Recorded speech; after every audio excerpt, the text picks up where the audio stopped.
बायजीद बुस्तामी अलैहि रहमा फरमाते हैं, एक दिन मुझे शौक हुआ कि मैं हुजूर की अज़मतों की सैर तो करूं, तो मैंने मार्फत के समंदर में गोता ज़नी की। बायजीद बुस्तामी किसी मामूली शख्स का नाम नहीं है। हज़रत दाता गंज बख्श अली हजवेरी अलैहि रहमा कश्फुल माजूब में लिखते हैं कि तसव्वुफ के 10 बड़े इमामों में से एक इमाम का नाम बायजीद बुस्तामी। औलिया के सरखैल, औलिया के इमाम और मुक्तदा, सबसे पहले हजरत सैयदना बायजीद बुस्तामी रज़ियल्लाहु ताला अन्हु के लिए सुल्तानुल आरिफीन का लफ्ज बोला गया तरीकत में। अल्लाह अकबर। वो सुल्तानुल आरिफीन, वो इमाम औलिया जिनकी पहुंच और रूहानी अप्रोच का आलम यह है। यहया बिन मुऐन ने खत लिखा हजरत बायजीद बुस्तामी को, और जो लिखा उनकी अपनी कैफियत बातिन थी, लेकिन वसीग़ा गैब लिखा। बुजुर्गों का माजी में ये तरीका होता था कि अपनी बात भी बयान करना होती तो वसीग़ा गैब बयान करते, ताकि जो है वो लोगों से मामला मख्फी रहे।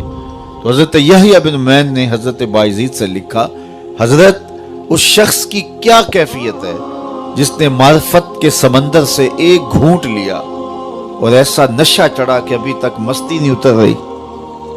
ये हजरत यहया बिन मुऐन की हालत कल्बी थी, अपनी वारदात थी, लेकिन वसीग़ा गैब पूछा।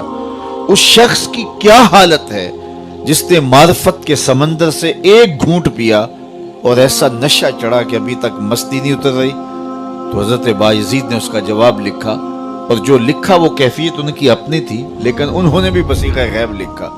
कहा, मियाँ तो उसका हाल पूछता है जिसने मार्फत के समंदर से एक घूंट ले लिया और अभी तक मस्ती नहीं उतर रही, नशा ही नहीं उतर रहा, तो उसका हाल क्यों नहीं पूछता जो पूरा समंदर पी गया फिर भी होश में फिर रहा है। ये है बायजीद बुस्तामी। अल्लाह अकबर। तैफूर से मक्कातुल मुकर्रमा तक जब हज का सफर किया तो 12 साल लगे। हालांकि इतना लंबा फासला ही नहीं था। 12 साल कैसे लगे? हर कदम पे 2 रकत पढ़ते थे और आगे बढ़ते थे। 12 साल में तैफूर से मक्कातुल मुकर्रमा जब पहुंचते हैं और काबातुल्लाह पे पहली नजर पड़ती है तो हजरत बायजीद बुस्तामी निगाहें नीची कर लेते हैं। तो किसी ने कहा, हजरत इतने शौके फरावां के साथ आए हैं और काबातुल्लाह सामने है, अब आपने निगाहें झुका ली? तो हजरत बायजीद फरमाने लगे कि इतनी दूर से पत्थर देखने के लिए तो नहीं आया था, ये पत्थर बुस्ताम में थोड़े थे। तो फिर दूसरी नजर उठाई तो काबा भी देखा, काबे वाला भी देखा, लेकिन बायजीद बुस्तामी फिर भी मुतमईन नहीं हुए, फिर नजरें झुका ली। पूछा, हजरत अब क्या मसला है? कहा, जब वो नजर आता है तो साथ में पत्थर नजर क्यों आते हैं? तो जब तीसरी मर्तबा नजर उठाई तो जिधर देखा उसी के जलवे नजर आए। ये है बायजीद बुस्तामी, ये है उनकी पहुंच, ये है उनकी अप्रोच, ये है उनकी रूहानी इस्तेदाद। फरमाते हैं, मैंने एक दिन रूहानी तौर पे जो है वो गोता लगाया मार्फत के समंदर थे, और मेरा शौक ये था कि हुजूर की शानों को मुलाहजा करूं। फिर क्या हुआ? फाइजा बैनी व बैनहा अल्फो हिजाब मिन नूर। कहते जहां मैं खत्म हो रहा था और मुस्तफा जाने रहमत अभी शुरू हो रहे थे, मेरे नुक्ताए इख्तिताम और उनके नुक्ताए आगाज के दरमियान 1000 नूर के पर्दे हायल थे, और अगर मैं एक कदम भी आगे बढ़ता तो जल के राख हो जाता। जिस नबी के कदम इतने ऊंचे हैं उसका सर कितना ऊंचा होगा? कोई हद है उनके उरूज की, बाला गल ओलाबे का। मौलवी का तो दिमाग खराब हो गया कि वो तराजू गाड़ के उसको तोलने लगा जिसको तोला नहीं जा सकता, उसको नापने लगा जिसको नापा नहीं जा सकता। मैं तो कहा करता हूं, डिठे वरक कुरान दे फोल सारे, तेरी शान जिया नहीं कोई होर डिठा, तेरी शान दा करे मुकाबला जेड़ा, ओनू आशकां असली चोर डिठा।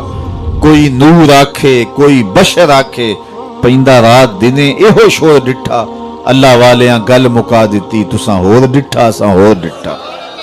तुमने हलीमा की बकरियों के पीछे पीछे देखा होगा, सिदरा पर जिब्रील के आगे आगे नहीं देखा।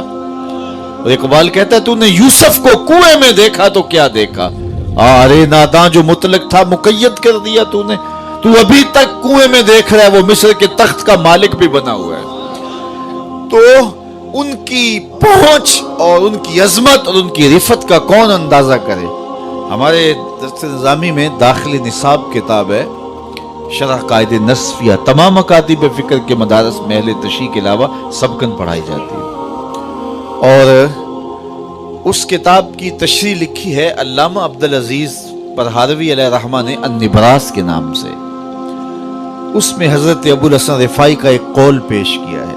وہ فرماتے ہیں میں نے روحانی طور پہ پرواز کی، حتیٰ صعدت فی الفوقانیات، یہاں تک کہ میں بہت اونچا چلا گیا. اور اس میں کوئی اختلاف نہیں، انسان کی روح پرواز کر سکتی ہے. ہم خواب میں کہاں سے کہاں جا پہنچتے ہیں، یہ ایک ہماری روح ہے. اور ہماری روح روحانی طور پہ بھی پرواز کر سکتی ہے.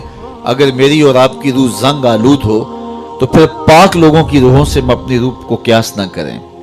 جن کی روحیں مصفہ ہیں، جن کے آگے حجاب اور پردے نہیں ہیں، تو وہ پرواز کرتی ہیں. تو وہ فرماتے ہیں میں نے روحانی طور پہ پرواز کی، حتیٰ صعدت فی الفوقانیات، یہاں تک کہ بہت اونچا چلا گیا. ایک عرش آیا اسے عبور کیا، دوسرا عرش آیا اسے عبور کیا، 7 لاکھ عرش عبور کر گیا. عرش ایک نہیں ہے، عرش بہت سارے ہیں. عالم امکان اور عالم وجوب کے درمیان عرش عالم برزخ ہے. جب اللہ تعالیٰ اس دنیا پہ کوئی تجلی ڈالنا چاہتا ہے تو پہلے عرش پہ ڈالتا ہے، وہاں سے تجلیات چھن کے دنیا پہ آتی ہیں.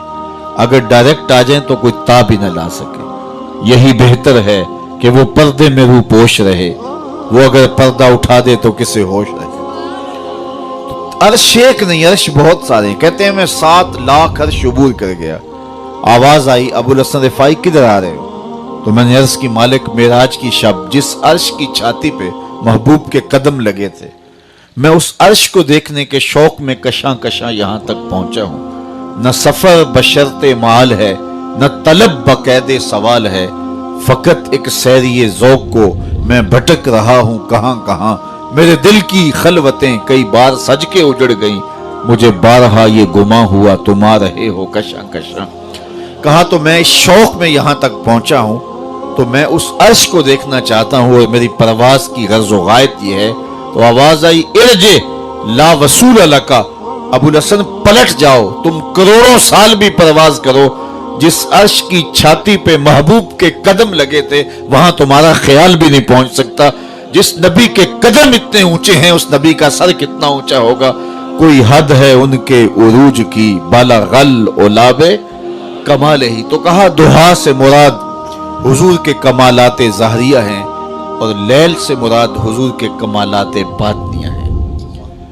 ایک قول یہ پیش کیا کہ دہا سے مراد حضور علیہ الصلوۃ والسلام. اللہ اکبر، یہ اللہ نے اپنے محبوب کو شانیں دی ہیں نا، یہ حضور علیہ السلام کی عظمتیں ہیں، یہ حضور کی رفتوں کا عالم ہے. تو کہا دہا سے مراد حضور کے کمالات ظاہریہ اور لیل سے مراد حضور کے کمالات باطنیہ ہیں. پھر کہا دہا سے مراد حضور علیہ السلام کا نور علم ہے جس سے کائنات کی کوئی چیز پوشیدہ نہیں، چٹے دن کی طرح روشن، ہر شے محبوب کی نگاہوں میں ہے. اللہ کے محبوب کی نظروں میں کوئی چیز پوشیدہ نہیں. وَإِنِّي أَرَىٰ مَا لَا تَرَوْنَ وَأَسْمَعُ مَا لَا تَسْمَعُونَ، جو میں دیکھتا ہوں وہ تم نہیں دیکھتے اور جو میں سنتا ہوں وہ تم نہیں سنتے. اللہ نے وہ سماعتیں دی، وہ بصارتیں دی. یہ غلطی ہوتی ہے کہ اپنے حواس کو نبی کے حواس پہ قیاس کیا جائے یا نبی کے حواس پہ اپنے حواس کو قیاس کیا جائے.